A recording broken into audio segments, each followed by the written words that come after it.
Hello दोस्तों, आप सभी का इस यूट्यूब चैनल पर मैं दिल की गहराइयों से आपका इस्तकबाल और खैर मकदम करता हूं। गुज़िश्ता वीडियो में मैंने आप सभी के सामने 102 क्वेश्चन पेश किया था। आइए देखते हैं इसके आगे। देखिए 103 नंबर से, असगर का पूरा नाम क्या था? ए तफज्जुल हुसैन, बी असगर हसन, सी असगर हुसैन, डी असगर अली। तो असगर का नाम था असगर हुसैन। अगला सवाल है कि असगर गोंडवी कहाँ पैदा हुए थे? आपके ऑप्शन है ए जौनपुर, बी गोरखपुर, सी गोंडा, डी लखनऊ। असगर गोंडवी की पैदाइश गोरखपुर में हुई थी और किस सन में हुई थी ये भी याद रखिए, 1884 में पैदाइश हुई थी। ठीक। अगला सवाल देखिए, असगर गोंडवी की वलादत किस सन में हुई? आपके ऑप्शन देखिए, ए 1880, बी 1881, सी 1884 और डी 1882। तो आपका सी ऑप्शन सही होगा कि 1884 में असगर गोंडवी की पैदाइश हुई थी। अगला सवाल है कि असगर गोंडवी किस सहमाही रिसाले के एडिटर रहे? आपके ऑप्शन है ए हिंदुस्तान, बी उर्दू मुअल्ला, सी अदबुस्तान और डी साथी। तो आपका ए ऑप्शन सही होगा, हिंदुस्तान। हिंदुस्तान जो सेमाई रिसाला निकलता था, इसके एडिटर थे। अगला सवाल आपके सामने कि असगर के कितने मजमूए शाये हुए हैं? आपके ऑप्शन ए 1, बी 3, सी 4 और डी 2। तो आपका सही ऑप्शन होगा 2 मजमूए इनके शाये हुए थे। पहला देखिए 2 मजमूए कौन कौन से हैं। पहला मजमूआ इनका है निशाते रूह, जो कि 1925 में शाये हुआ था। 1925 में शाये हुआ था और इसको शाये करने वाले थे कि ये पहला मजमूआ था, मिर्ज़ा एहसान अहमद ने मुरत्तब करके आज़मगढ़ से शाये किया था। ठीक। और दूसरा जो मजमूआ है वो है सुरूद ज़िंदगी, और जो कि ये 1934 में शाये हुआ था, 1934 में। ठीक। अगला सवाल है कि सुरूद ज़िंदगी किसका शेरी मजमूआ है? तो अभी मैंने बताया कि असगर गोंडवी साहब का, जो कि 1934 में शाये हुआ था। अगला सवाल देखिए, तसव्वुफ़ और मारिफत के मज़ामीन किसके यहाँ मिलते हैं? तो आपके ऑप्शन है मिर्ज़ा गालिब, बी असगर गोंडवी, सी अल्लामा इकबाल, डी मोमिन खां मोमिन। तो आपका सही ऑप्शन हो जाएगा असगर गोंडवी के यहाँ। अगला सवाल है कि असगर गोंडवी का इंतकाल कब हुआ था? आपके ऑप्शन है ए 1932, बी 1938, सी 1936 और डी 1930। तो 1936 में असगर गोंडवी का इंतकाल हुआ था। और देखिए ये बात भी याद रखिएगा, इलाहाबाद में इनका इंतकाल हुआ था, इलाहाबाद में। ठीक। अगला सवाल देखिए, असगर गोंडवी का इंतकाल कहाँ हुआ था? आपके ऑप्शन है ए गोरखपुर, बी गोंडा, सी लखनऊ, डी इलाहाबाद। तो अभी मैंने बताया कि असगर गोंडवी की वफ़ात 1936 में हुई और इलाहाबाद में। अगला सवाल है कि आलामे रोज़गार को आसा बना दिया, जो गम हुआ उसे गमे जाना बना दिया, इस शेर के खालिक कौन है? आपके ऑप्शन है गालिब, बी आतिश, सी असगर गोंडवी और डी सौदा। तो इस शेर के खालिक है असगर गोंडवी साहब। अगला सवाल देखिए, यास येगाना चंगेज़ी का असल नाम क्या था? आपके ऑप्शन देखिए, ए मिर्ज़ा वाजिद हुसैन, बी सैयद वाजिद हुसैन, डी मिर्ज़ा अमजद हुसैन और डी आपका सैयद हुसैन वाजिद। तो आपका सही ऑप्शन होगा ए मिर्ज़ा वाजिद हुसैन इनका असल नाम था। अगला सवाल देखिए, यास येगाना की पैदाइश कब हुई? आपके ऑप्शन है 1879, बी 1881, सी 1883 और डी 1888। तो आपका आपका सी ऑप्शन सही होगा 1883। देखिए दूसरी किताबों में एनसीईआरटी किताब में 1883 दिया हुआ है, लेकिन एनसीईआरटी किताब के अलावा दूसरी किताब पढ़ेंगे तो आपको 1884 भी कहीं कहीं नज़र आएगा। तो एनसीईआरटी किताब के हवाले से मैंने आपको पढ़ाया है, तो आप 1883 याद रखिए, 1884 भी जेम याद रखिएगा। दोनों में से कोई एक ऑप्शन आता है तो आप कोई एक लगा सकते हैं। अगर दोनों आता है तो 1883 लगाइए, ताकि आपके पास हवाले के तौर पर किताब भी मौजूद रहेगी। अगला सवाल है कि यास एगाना चंगेज़ी इब्तदा में किससे इस्लाह लेते थे? आपके ऑप्शन है मिर्ज़ा अली ख़ां, बी मौलवी सैयद अली ख़ां, सी मौलवी शौकत अली और डी मिर्ज़ा सैयद अली ख़ां। तो आपका सही ऑप्शन है बी मौलवी सैयद अली ख़ां से यास एगाना चंगेज़ी इब्तदा में, मतलब कि शुरुआत में इस्लाह लिया करते थे। अगला सवाल है यास एगाना चंगेज़ी किसके शागिर्द थे? अगला सवाल देखिए, ऑप्शन देखिए, शाद अजीमाबादी, बी मिर्ज़ा गालिब, सी शबनम कमाली और डी असगर गोंडवी। तो आपका सही ऑप्शन होगा ए शाद अजीमाबादी से के शागिर्द थे। अगला सवाल देखिए, यास ये गाना किस सन में लखनऊ गए थे? आपके ऑप्शन है ए 1901, बी 1902, सी 1903 और डी 1904। तो देखिए एक चीज़ इसमें कि लखनऊ का जो इन्होंने सफ़र किया था यास एगाना चंगेज़ी ने 1905 में किया था, और कलकत्ते का सफ़र किया था इन्होंने 1904 में। ठीक, कलकत्ते का।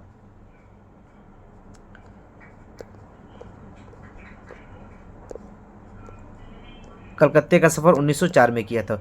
तो आपका सही ऑप्शन 1905 होगा। ठीक, डी वाला ऑप्शन इसको सही कर लिया, 1905 में लखनऊ का सफ़र किया था। अगला सवाल है, ख़ुद को गालिब शिकन कहने वाले शायर थे? ए यास एगाना चंगेज़ी, बी अल्ताफ़ हुसैन हाली, सी शाद अजीमाबादी, डी मजरू सुल्तानपुरी। तो यास एगाना चंगेज़ी अपने को गालिब शिकन कहा करते थे। अगला सवाल है कि यास एगाना चंगेज़ी के जाए पैदाइश क्या है? ए मुजफ्फ़रपुर, बी दिल्ली, सी पटना और डी लखनऊ। तो आपका सही ऑप्शन होगा सी। तो यास एगाना चंगेज़ी पटना में पैदा हुए थे। ठीक, अगला सवाल देखिए, यास की वफ़ात कब हुई? आपके ऑप्शन है ए 1946, बी 1951, सी 1959 और डी 1956। तो यास एगाना चंगेज़ी की वफ़ात 1956 में हुई थी। ठीक, 1883 84 पैदाइश और 1956 इनकी वफ़ात। अगला सवाल है, आयते विजदानी किसके कलाम का मजमुआ है? आयते विजदानी किसके कलाम का मजमुआ है? आपके ऑप्शन है ए शाद अजीमाबादी, बी यास एगाना चंगेज़ी, सी मजरू सुल्तानपुरी, डी जिगर मुरादाबादी। तो आपका सही ऑप्शन होगा बी यास एगाना चंगेज़ी के कलाम का मजमुआ है आयते विजदानी। देखिए आयते विजदानी जो है इनका दूसरा मजमुआ है। ठीक, जो कि 1927 देखिए 1927 में पहली बार शाये हुआ और दूसरी बार 1934 में शाये हुआ और तीसरी बार 1945 में शाये हुआ। तो आयते विजदानी क्या है, 3 बार शाये हुआ है। तो सबसे पहले 1924 में और दूसरी बार पहली बार 1927 में, दूसरी बार 1934 में और तीसरी बार 1945 में। ठीक, और दूसरा मजमुआ आयत विजदानी है। तो ये भी याद रखिए कि पहला इनका मजमुआ कौन सा है। पहला मजमुआ नश्तर यास है। ठीक, नश्तर यास जो कि 1914 में शाये हुआ था। ठीक, अगला सवाल देखिए, यास एगाना चंगेज़ी की वफ़ात कहाँ हुई थी? आपके ऑप्शन है ए मुंबई, बी दिल्ली, सी लखनऊ, डी कोलकाता। तो यास एगाना चंगेज़ी की वफ़ात आपकी हुई थी लखनऊ में। ठीक, 1956 में। अगला सवाल है, यास का कलाम किस मुहक्किक ने मुरत्तब करके शाये किया था?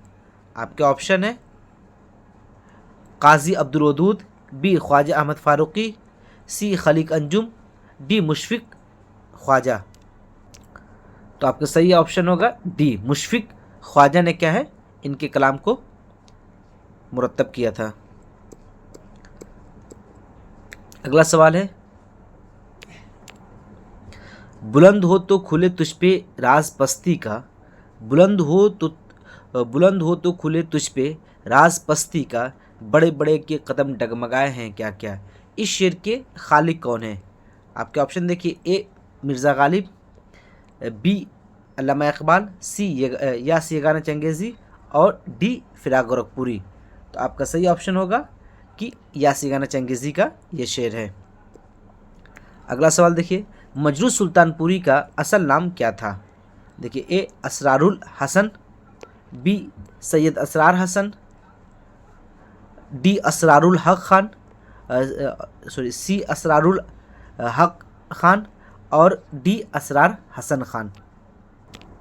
तो आपका सही ऑप्शन होगा डी, असरार हसन खान। देखिए, असरार हसन खान एनसीईआरटी किताब में लिखा है, लेकिन दीगर किताबों में असरारुल हसन लिखा है अलिफ लाम के साथ। तो असरार हसन ही क्या है आपके एनसीईआरटी किताब में लिखा है, तो इसलिए असरार हसन बगैर अलिफ लाम के होगा। ठीक। अगला सवाल है कि मजरू सुल्तानपुरी की पैदाइश कब हुई? आपके ऑप्शन है, ए 1918, बी 1920, सी 1916 और डी 1922। तो आपका सही ऑप्शन होगा बी 1920। देखिए, आपको मैं बार बार ये बात कर रहा हूँ कि जो भी मैंने डेट ऑफ बर्थ है सभी मैं एनसीईआरटी बुक से ही बनाया हूँ। तो एनसीईआरटी की किताब में 1920 लिखा है, लेकिन आप दीगर कॉम्पिटिटिव की जो किताबें उसको पढ़ेंगे तो शायद आपको 1919 मिल जाएगा। ठीक, लेकिन क्या है 1920 क्या है आप याद रखिएगा। अगला सवाल है कि मजरू सुल्तानपुरी का ताल्लुक़ किस दबिस्तान से था? ए हल्क़े अरबाब ज़ौक़, बी अंजुमन तरक्की उर्दू, सी तरक्की पसंद तहरीक, डी रोमानवी तहरीक। तो आपका सही ऑप्शन हो जाएगा तरक्की पसंद तहरीक। ठीक। अगला सवाल है कि मजरू सुल्तानपुरी ने तिब की तालीम कहाँ से हासिल की? आपके ऑप्शन है, ए इलाहाबाद, बी दिल्ली, सी हैदराबाद और डी लखनऊ। तो आपका सही ऑप्शन हो जाएगा कि लखनऊ से इन्होंने तिब की तालीम हासिल की थी। अगला सवाल है कि किस शायर ने फिल्मों के लिए मशहूर और मकबूल गीत भी लिखे हैं? आपके ऑप्शन है, ए मजरू सुल्तानपुरी, बी फिराक गोरखपुरी, सी जिगर मुरादाबादी और डी हसरत मोहानी। तो मजरू सुल्तानपुरी ने फिल्मों के लिए बहुत से मशहूर और मारूफ गीतें भी लिखे हैं। अगला सवाल है कि मजरू सुल्तानपुरी की वफ़ात कब हुई थी? आपका ऑप्शन है, ए 2010, बी 2002, सी 2000 और डी 2020। तो मजरू सुल्तानपुरी की वफ़ात 2000 में हुई थी। ठीक, और 1920 में इनकी पैदाइश हुई थी। अगला सवाल है कि तरक्की पसंद गज़ल का नकीब किसे कहा जाता है? देखिए, ये सवाल अक्सर पूछ लिया जाता है। मजरू सुल्तानपुरी के मुतालिक ये भी पूछा जाता है कि कौन से ऐसे शायर हैं जो सिर्फ़ और सिर्फ गज़ल के शायर हैं, तो उसमें आपका मजरू सुल्तानपुरी आज सही ऑप्शन होगा। ठीक। देखिए, सवाल क्या है, तरक्की पसंद गज़ल का नकीब किसे कहा जाते हैं?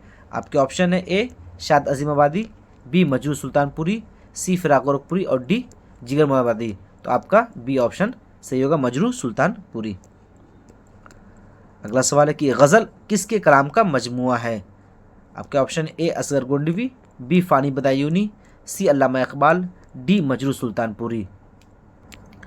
तो ये देखिए, गज़ल किसके कलाम का मजमुआ है? तो वो है मजरू सुल्तानपुरी।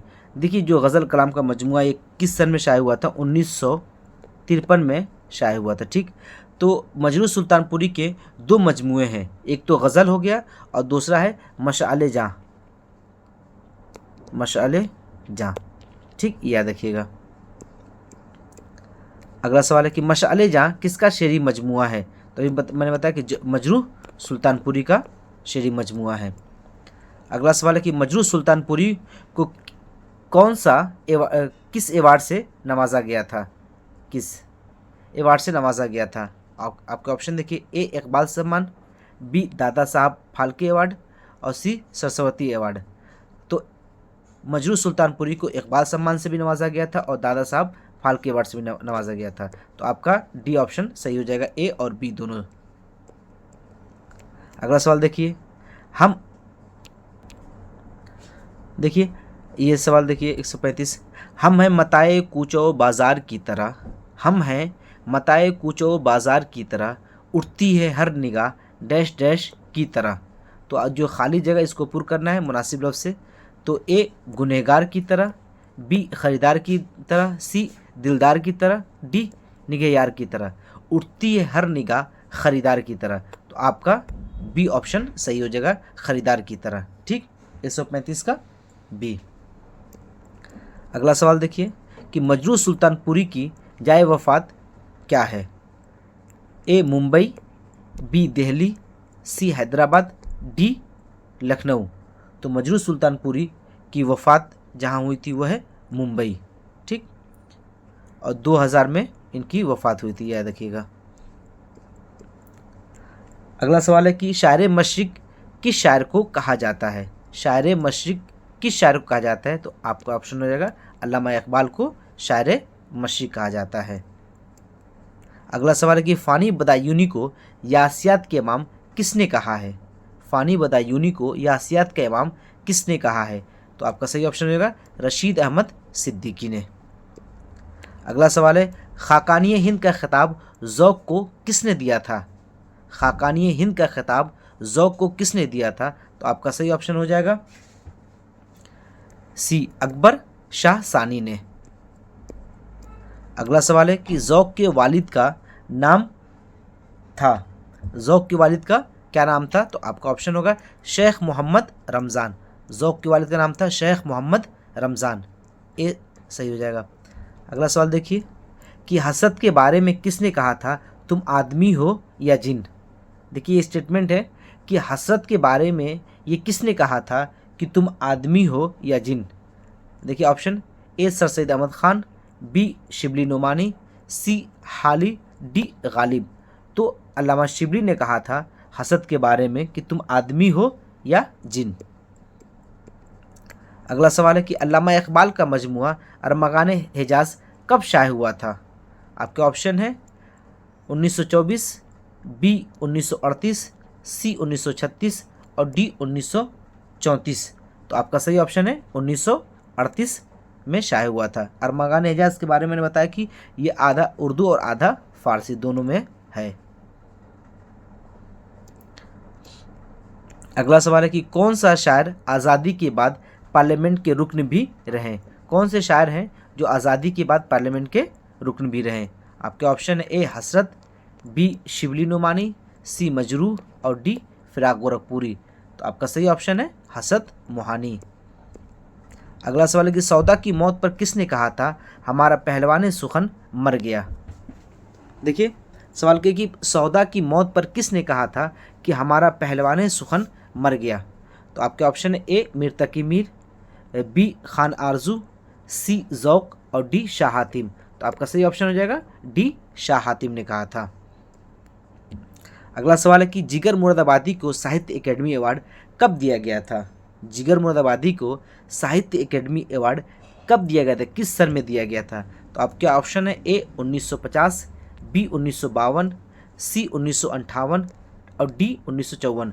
तो जिगर मुरादाबादी को साहित्य एकेडमी अवार्ड 1958 में दिया गया था। अगला सवाल देखिए, किस नक्काद ने शाद को उर्दू गज़ल की तसलीस में मीर और गालिब के बाद तीसरे शायर के तौर पर शामिल किया है? आपके ऑप्शन है ए आलम सुरूर, सी शमसुर रहमान फारूकी, बी शमसुर रहमान फारूकी, सी कलीमुद्दीन अहमद और डी एहतशाम हुसैन। तो आपका ऑप्शन होगा कलीमुद्दीन अहमद, सी। अगला सवाल है कि शाद अज़ीमाबादी ने कितनी मसनवियाँ लिखी है, मसनवियों की तादाद की कुल कितनी मसनवियाँ लिखी है। आपके ऑप्शन ए 5, बी 6 और सी 7 और डी 8। तो शाद ने टोटल 8 मसनवियाँ लिखी थी। ठीक। अगला सवाल है कि अदबी खिदमात के सिलसिले में किसे खान बहादुर का खिताब मिला था। अदबी खिदमात के सिलसिले में खान बहादुर को किसे खिताब मिला था। तो आपके ऑप्शन है ए मीर तकी मीर, बी शाद और सी ज़ौक़ और डी इकबाल। तो खान बहादुर का लक़ब शाद को मिला था। अगला सवाल देखिए, फ़राग़ गोरखपुरी को ज्ञानपीठ अवार्ड से कब नवाजा गया। देखिए आपके ऑप्शन है ए 1789 और बी 1769 और सी ऑप्शन है ए 1989 और बी 1969, सी 1952 और डी 1990। तो ज्ञानपीठ अवार्ड फ़राग़ गोरखपुरी को दिया गया था, बी आपका ऑप्शन सही हो जाएगा, 1969 में दिया गया था। अगला सवाल देखिए, असगर गोंडवी के वालिद का नाम है। ए मुंशी तफज़ुल हुसैन, बी मौलवी तफज़ुल हुसैन, सी मिर्ज़ा तफज़ुल ख़ान और डी मुंशी तुफ़ैल हसन। तो आपका सही ऑप्शन हो जाएगा कि मुंशी तफज़ुल हुसैन इनका वालिद मोहतरम का नाम था। अगला सवाल है कि गज़ल किस ज़बान का लफ्ज़ है। तो गज़ल क्या है, अरबी ज़बान का लफ्ज़ है। अगला सवाल है कि गज़ल की इब्तिदा किससे हुई थी। तो गज़ल की इब्तिदा मैंने बताया था कि कसीदे से हुई थी, और कसीदे में क्या है, जो कसीदे के अरकान हैं, अज्ज़ा हैं, उसमें तशबीब से हुई थी। अगला सवाल है कि गज़ल का हर शेर अपने मफ़हूम के एतबार से क्या होता है। अधूरा होता है, बी नामुकम्मल होता है, या सी मुकम्मल, या डी इनमें से कोई नहीं। तो गज़ल का हर शेर अपने मफ़हूम के एतबार से मुकम्मल होता है। अगला सवाल है कि किस शायर की शायरी में सिर्फ काफ़िया बंदी होती है। किस ज़बान की शायरी में सिर्फ आपको काफ़िया बंदी नज़र आएगी, रदीफ़ नज़र नहीं आता है। तो वो आपके हैं अरबी शुअरा के यहाँ आपको सिर्फ और सिर्फ काफ़िया बंदी नज़र आएगा, रदीफ़ आपको नज़र नहीं आएगा। तो रदीफ़ क्या है, आपको फ़ारसी ज़बान से उर्दू में आई है। अगला सवाल है कि मतले के बाद आने वाला मतला क्या कहलाता है। तो मतले के बाद आने वाला मतले को हम हुस्ने मतला कहते हैं। अगला सवाल है कि गज़ल का आखिरी शेर जिसमें शायर अपना तखल्लुस इस्तेमाल करता है उसको क्या कहते हैं। तो गज़ल का आखिरी शेर जिसमें शायर अपना तखल्लुस इस्तेमाल करता है उसको हम मक्ता कहते हैं। अगला सवाल है कि गैर मुरद्दफ़ कहते हैं। देखिए गैर मुरद्दफ़ किसे कहते हैं।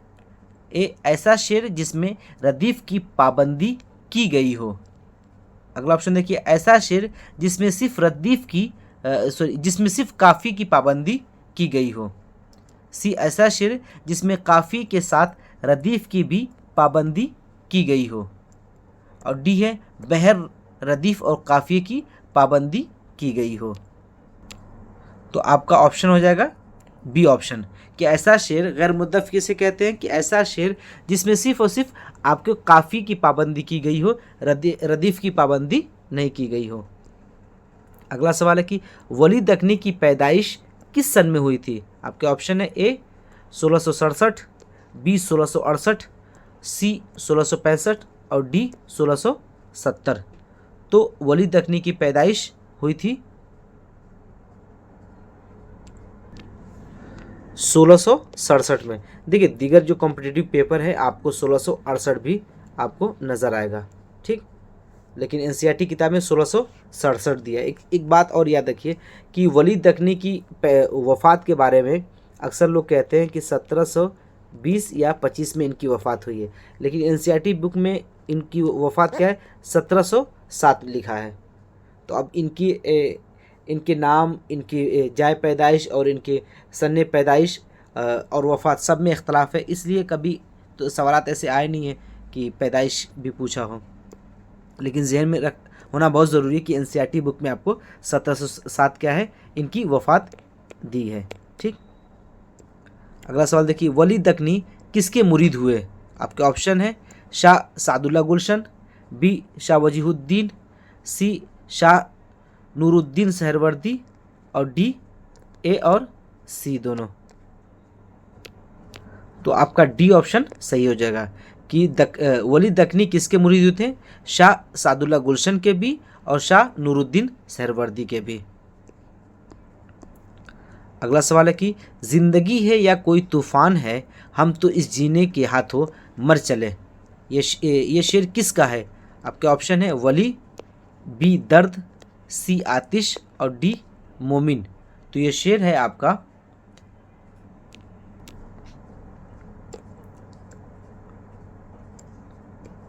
अगला सवाल है कि वली दक्कनी का इंतकाल किस सन में हुआ था? आपके ऑप्शन है 1700 में, बी 1702, सी 1707 और डी 1710। तो वली दक्कनी का इंतकाल 1707 में होता है। अभी मैंने बताया कि एनसीईआरटी किताब में आपको 1707 लिखा हुआ मिल जाएगा। अगला सवाल है दर्द का ताल्लुक किस सूफिया कराम से मिलता है? आपके ऑप्शन है ए ख्वाजा बहाउद्दीन, बी शाह नूरुद्दीन सहरवर्दी, सी शाह वजीहुद्दीन और डी सादुल्ला गुलशन। तो आपका सही ऑप्शन हो जाएगा ए ख्वाजा बहाउद्दीन से। अगला सवाल है कि गैरों पे खुल न जाए कहीं राज देखना, गैरों पे खुल न जाए कहीं राज देखना, मेरी तरफ भी गमज़े गम्माज देखना। इस शेर के खालिक कौन है या ये शेर किसका है? तो ए दर्द का, बी मीर का, सी मोमिन का, डी वली का। तो ये शेर है मोमिन खां मोमिन का। अगला सवाल है कि तसव्वुफ़ का शायर किसे कहा जाता है? तो तसव्वुफ़ का शायर आपको पता है कि दर्द को कहा जाता है। अगला सवाल है कि शमा के मानिंद हम इस बज़्म में चश्मे नम आए थे दामने तर चले, ये शेर किसका है? ऑप्शन है मीर, बी दाग, सी मोमिन और डी दर्द। तो आप सही ऑप्शन है डी दर्द का। ठीक, याद रखिएगा ये।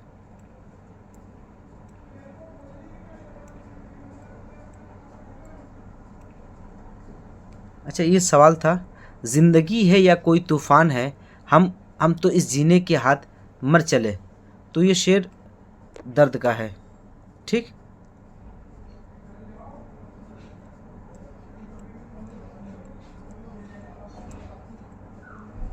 अगला सवाल देखिए कि इंशा के वालिद मोहतरम का क्या नाम था? आपके ऑप्शन है मीर माशाअल्लाह खां, बी मौला बख्श, सी हैदर बख्श और डी इनमें से कोई नहीं। तो आपके सही ऑप्शन होगा कि मीर माशाअल्लाह खां इंशा के वालिद का नाम था। अगला सवाल है कि इंशा कहाँ पैदा हुए थे? तो देखिए ए लखनऊ में, सी दिल्ली में, डी फैज़ाबाद में और सी फैज़ाबाद में, डी मुर्शिदाबाद में। तो इंशा की पैदाइश मुर्शिदाबाद में हुई थी। ठीक, ये याद रखिएगा। अगला सवाल है कि लखनऊ में इंशा किसके दरबार से मुंसलिक हुए? आपके ऑप्शन है आसिफुद्दौला, बी सादत अली खां, सी वजीहुद्दीन और डी वाजिद अली शाह। तो आपका सही ऑप्शन होगा सादत अली खां के दरबार से मुंसलिक हुए थे। अगला सवाल है कि डरता हूँ देख के दिले बेआरज़ू को मैं, डरता हूँ देख कर दिले बेआरज़ू को मैं, सुनसान घर ये क्यों ना हो मेहमान तो गया। ये शेर किसका है? आपका ऑप्शन है गालिब, बी इंशा, सी दर्द और डी दाग। तो ये शेर आपका है दाग का। ठीक, अगला सवाल है कि आतिश के वालिद का क्या नाम था? आपके ऑप्शन है ए ख्वाजा अली बख्श, बी ख्वाजा मौला बख्श, सी ख्वाजा अली बख्श आतिश और डी इलाही बख्श। तो आपका सही ऑप्शन है कि ख्वाजा अली बख्श आतिश के वालिद का नाम था। ये सवाल अक्सर पूछ लेता है कि आतिश के वालिद का क्या नाम था? तो ख्वाजा अली बख्श नाम था। अगला सवाल है कि आतिश की पैदाइश किस शहर में हुई? आपके ऑप्शन है ए लखनऊ, बी दिल्ली, सी फैज़ाबाद में और डी मुर्शिदाबाद। तो आतिश की पैदाइश फैज़ाबाद में हुई थी। ठीक, अगला सवाल है कि मुफलिसी सब बहार खोती है, मर्द का एतबार खोती है, ये शेर किसका है? तो आपके ऑप्शन है ए मीर, बी दर्द, सी गालिब और डी वली। तो ये वली का शेर है। अगला सवाल है कि गालिब का पूरा नाम क्या था? ए नौशा गालिब, बी मिर्ज़ा गालिब, सी मिर्ज़ा खां गालिब और डी मिर्ज़ा असदुल्ला खां गालिब। तो आपका सही ऑप्शन है डी, मिर्ज़ा असदुल्ला खां गालिब का पूरा नाम था।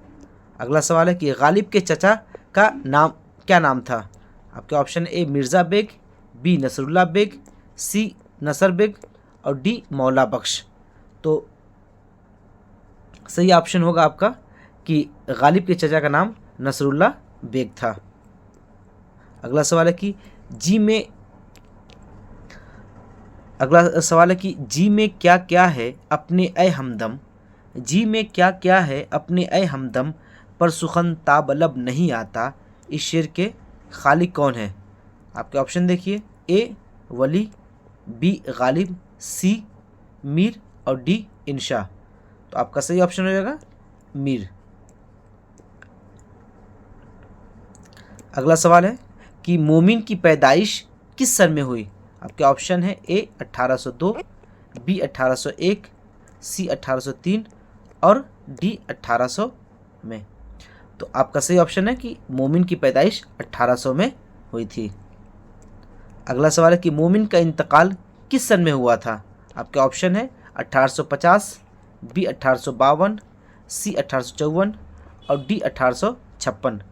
तो मोमिन की वफ़ात, मोमिन का इंतकाल 1852 में हुआ था। अगला सवाल है कि दाग दहलवी का पूरा नाम क्या था? आपके option A Nawab Mirza Khan, B Maula Bakhsh, सी मिर्ज़ा कतील या डी इनमें से कोई नहीं। तो दाग दहलवी का पूरा नाम था नवाब मिर्ज़ा ख़ां। अगला सवाल है कि दाग की पैदाइश किस सन में हुई थी? दाग की सन पैदाइश क्या है? ए 1834, बी 1835, सी 1831 और डी 1836। तो दाग की सन पैदाइश 1831 है। अगला सवाल है कि दाग किस शहर में पैदा हुए थे? दाग किस शहर में पैदा हुए थे? आपके option A Lucknow, B Hyderabad, C Rampur और डी दिल्ली में। तो आपका सही ऑप्शन है कि दाग की पैदाइश दिल्ली में हुई थी। अगला सवाल है कि दाग के उस्ताद थे? आपका ऑप्शन देखिए, ए सौदा, बी ज़ौक, सी मोमिन और डी गालिब। दाग के उस्ताद थे ज़ौक। अगला सवाल है कि दाग हैदराबाद कब गए थे? आपके ऑप्शन है 1890, बी 1886, सी 1888 और डी 1892। तो आपका सही ऑप्शन है कि 1888 में दाग दहलवी ने हैदराबाद का सफ़र किया था।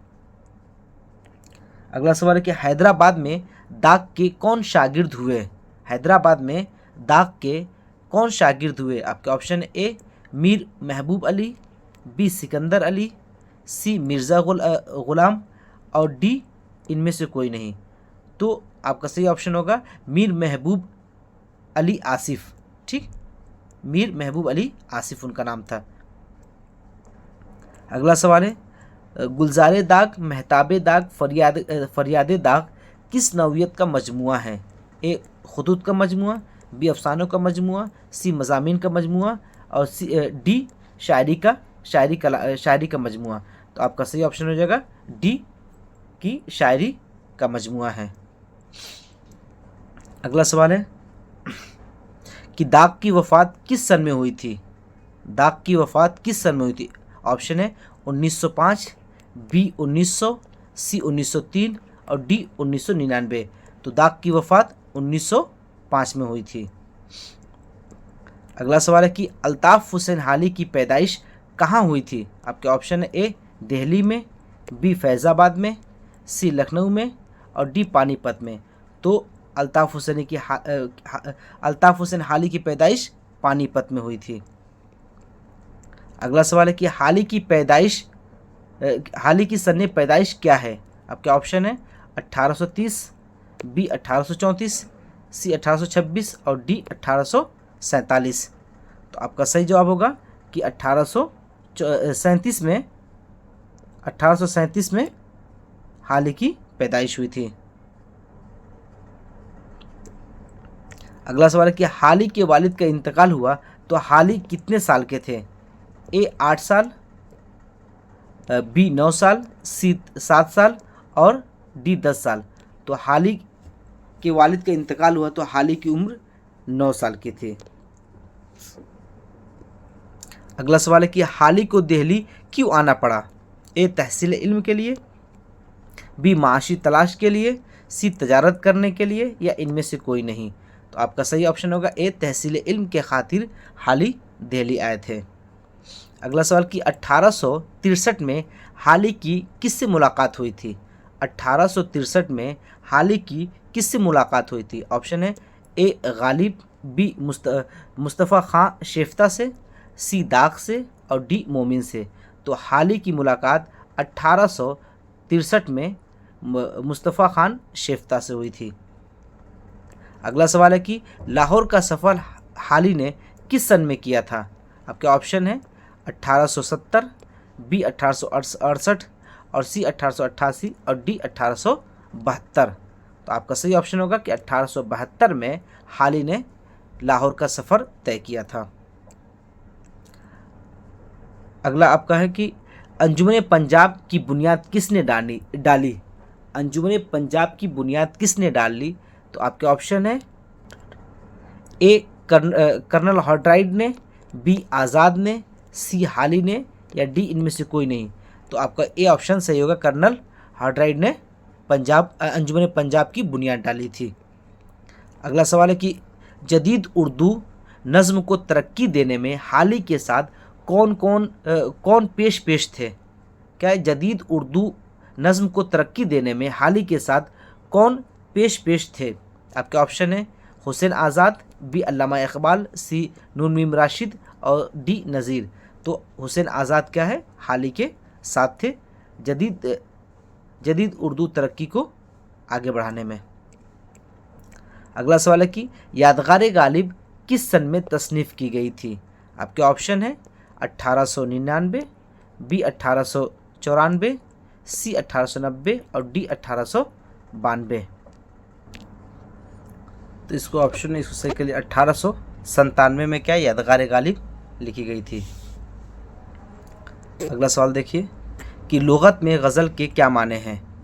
ए मर्दों की बातें करना, बी औरतों की बातें करना, सी औरतों से बातें करना और डी सी एंड बी।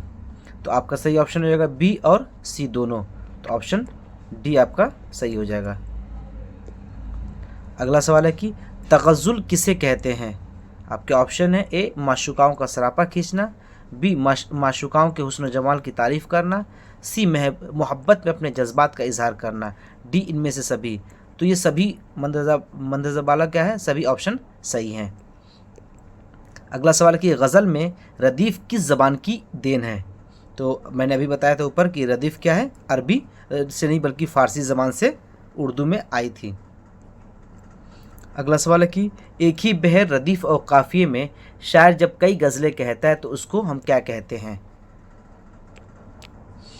तो देखिए ऑप्शन ए 2 गज़ला, बी 5 गज़ला, सी 6 गज़ला और डी ए और सी। तो देखिए एक ही बहर रदीफ़ और काफ़िए में शायर क्या कई गज़लें कहता है, पाबंदी करते हो तो उसको 2 गज़ला, 6 गज़ला और 4 गज़ला दोनों कहते हैं। तीनों सही होगा ना, ऑप्शन 4 गज़ला भी। अगला सवाल है कि गज़ल का पहला शेर जिसके दोनों मिसरे हम काफ़िया और हम रदीफ़ होते हैं तो उसको हम क्या कहते हैं? तो आपका सही होगा मतला। देखिए गज़ल का पहला शेर पूछ रहा है, ठीक है, तो मतला होगा और मतले के बाद भी अगर मतला आता है तो उसको हम हुस्न मतला, ज़ेब मतला और मतले सानी तीनों चीज़ कहेंगे। अगला सवाल है कि गज़ल का अच्छा शेर क्या कहलाता है? ऑप्शन है ए शाह बैत, बी बैतुल गज़ल, सी ए और बी दोनों, डी इनमें से कोई नहीं। तो आपका सी ऑप्शन सही हो जाएगा कि शाह बैत और बैतुल गज़ल दोनों कहा जाता है। अगला सवाल है कि ऐसी गज़ल जिसमें रदीफ़ और जिसमें बहर रदीफ़ और काफ़ी के तहत अशआर कहे जाते हैं उसको हम क्या कहते हैं? ए गैर मुरद्दफ़, बी बैतुल गज़ल, सी ज़मीन और डी क़ता। तो आपका सी ऑप्शन सही हो जाएगा कि ज़मीन। अगला सवाल है कि वली दक्नी का पूरा नाम क्या था? वली दक्नी का पूरा नाम क्या था? आपके ऑप्शन है शाह वली शाह, बी वली ख़ां और सी वली मोहम्मद, डी इनमें से कोई नहीं। तो वली का पूरा नाम था वली मोहम्मद। अगला सवाल है कि दर्द के अजदाद कहाँ के रहने वाले थे? तो देखिए, ए मिस्र, बी मदीना, सी बुखारा और डी ईरान।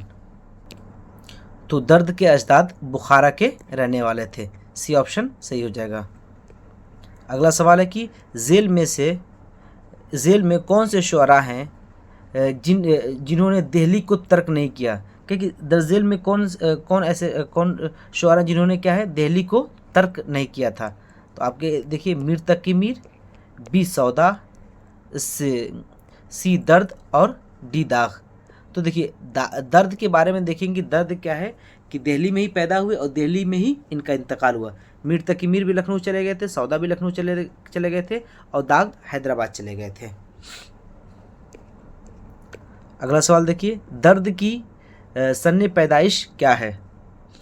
आपका ऑप्शन ए 1725, बी 1730, सी 1727 और डी 1721। तो दर्द की पैदाइश हुई थी 1721 में। अगला सवाल है कि मीर तकी मीर कहाँ पैदा हुए थे?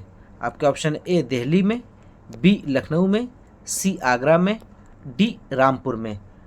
तो मीर तकी मीर की पैदाइश आगरे में हुई थी। अगला सवाल है कि मीर तकी मीर की पैदाइश किस सन में हुई थी? आपके ऑप्शन है ए 1722, बी 1726, सी 1737 और डी 1724।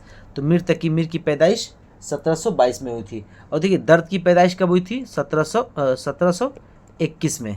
ठीक। अगला सवाल है कि दर्द ने नौउम्री में आगरे से कहाँ का सफ़र किया? आपके ऑप्शन ए लखनऊ का, बी हैदराबाद का, सी दिल्ली का और डी फैज़ाबाद का। तो मीर तकी मीर ने दिल्ली का सफ़र किया था कम उम्री में। अगला सवाल है कि सिराजुद्दीन अली ख़ां आरजू मीर के क्या थे? सिराजुद्दीन अली ख़ां आरजू मीर के क्या थे?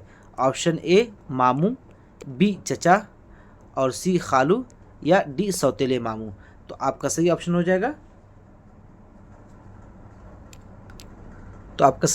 जाएगा, डी। देखिए, सिराजुद्दीन अली ख़ां क्या थे? मीर के सौतेले भाई के मामू थे। तो सौतेले मामू हुए ना, तो सौतेले मामू थे। ठीक। या अगर मामू भी ऐसे पूछ लेता है तो मामू भी याद रखिएगा।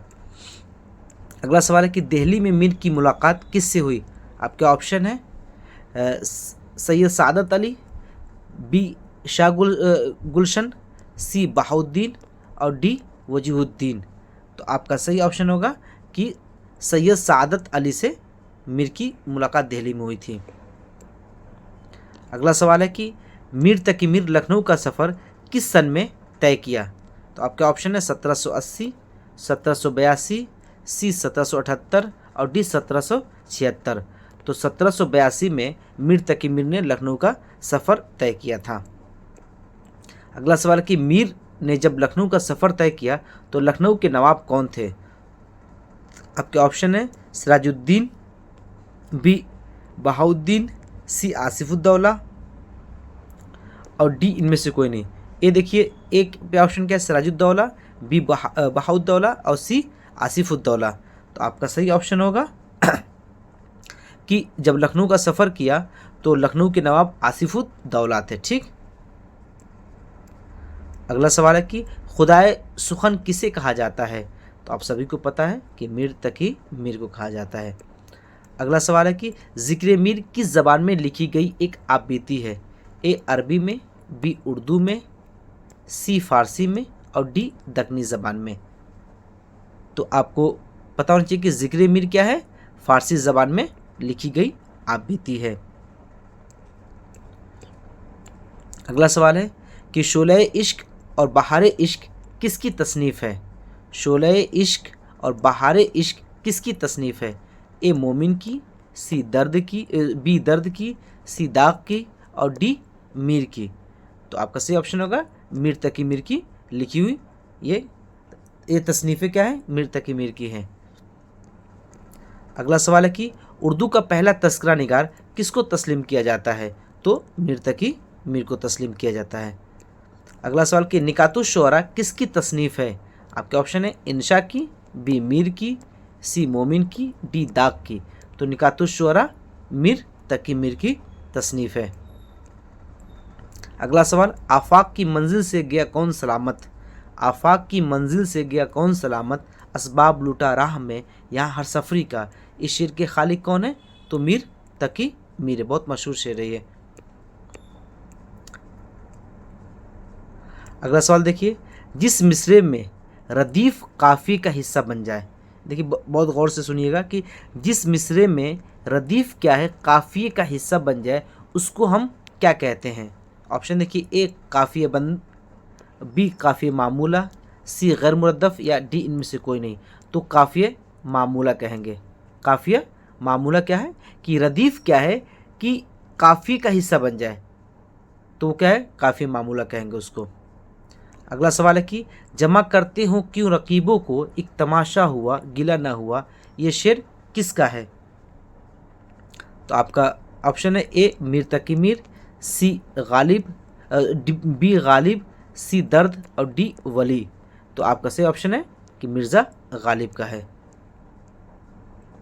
अगला सवाल देखिए कि कोई शेर पढ़ने में ये एहसास हो कि ऐसे अशार हम भी कह सकते हैं, पर लिखना दुश्वार हो, तो ऐसे अशार को हम क्या कह सकते हैं? तो देखिए क्या है कि कोई शेर आप पढ़ते हैं, पढ़ने पर आपको एहसास हो कि हाँ ये ऐसे अशार तो हम भी कह सकते हैं, लेकिन जब आप लिखना शुरू करें या कहना शुरू करें तो आपको दुश्वारियों का सामना करना पड़े, तो ऐसे अशार को हम क्या कहते हैं? ए सहल मुमतना, बी तजाउल आरिफाना, सी मामला बंदी और डी मकर शायराना। तो ऐसे अशार को हम सहल मुमतना कहते हैं। अगला सवाल है कि मीर तकी मीर का इंतकाल किस सन में हुआ था? आपके ऑप्शन है ए 1810, बी 1812, सी 1808 और डी 1806। तो इनकी पैदाइश हुई थी, मीर तकी मीर की वफ़ात हुई थी 1810 में। अगला सवाल है कि अश्क आँखों में कब नहीं आता, लहू आता है जब नहीं आता। ये शेर किसका है? देखिए ऑप्शन ए दर्द का, बी गालिब का, सी मीर का, डी मोमिन का। तो आपका सही ऑप्शन होगा मीर का। अगला सवाल है कि इंशा का पूरा नाम क्या था? आपके ऑप्शन है ए सैयद इंशा, बी इंशा खां, सी इंशा अल्लाह खां और डी सैयद इंशा खां। तो आपका सही ऑप्शन होगा कि इंशा का पूरा नाम सैयद इंशा अल्लाह खां है। अगला सवाल देखिए, दुश्नामे यार तबए हज़ी पर गिरा नहीं, ए हम नफस नज़ाकत आवाज़ देखना। ये शेर किसका है? आपके ऑप्शन है ए इंशा, बी मीर, सी मोमिन और डी आतिश। तो ये शेर आपका है मोमिन का। तो आज हम लोगों ने क्या है 125 क्वेश्चन सॉल्व किए हैं। तो इंशाल्लाह जो कुछ भी आपके जो भी प्लेलिस्ट में पढ़ाया गया था, सबसे पहले आपको गज़ल गो शोरा से शुरू किया गया था। तो जो DSSB की तैयारी कर रहे हैं साथी, तो आप देखिए कि आपने सबसे पहली जो प्लेलिस्ट है गज़ल गो शोरा की है और दूसरी जो प्लेलिस्ट है वो आपकी है नज़्म गो शोरा की। ठीक, तो इस तरीके से आपको जितने भी शोरा थे, जितनी भी नज़्म के असनाफ़ थे, सबको मुकम्मल कर दिया गया है। तो इंशाल्लाह और 2 वीडियो में पूरे MCQ के ज़रिए जो कुछ भी डिस्कस किया गया सबको कवर कर दिया जाएगा। तो 100 तकरीबन 200 MCQ और आने वाले हैं। ठीक, तो मैं उम्मीद करता हूँ कि आपकी तैयारी बहुत अच्छी चल रही होगी। इंशाल्लाह फिर अगली वीडियो में आपसे मुलाकात होगी। तब तक के लिए अल्लाह हाफ़िज़।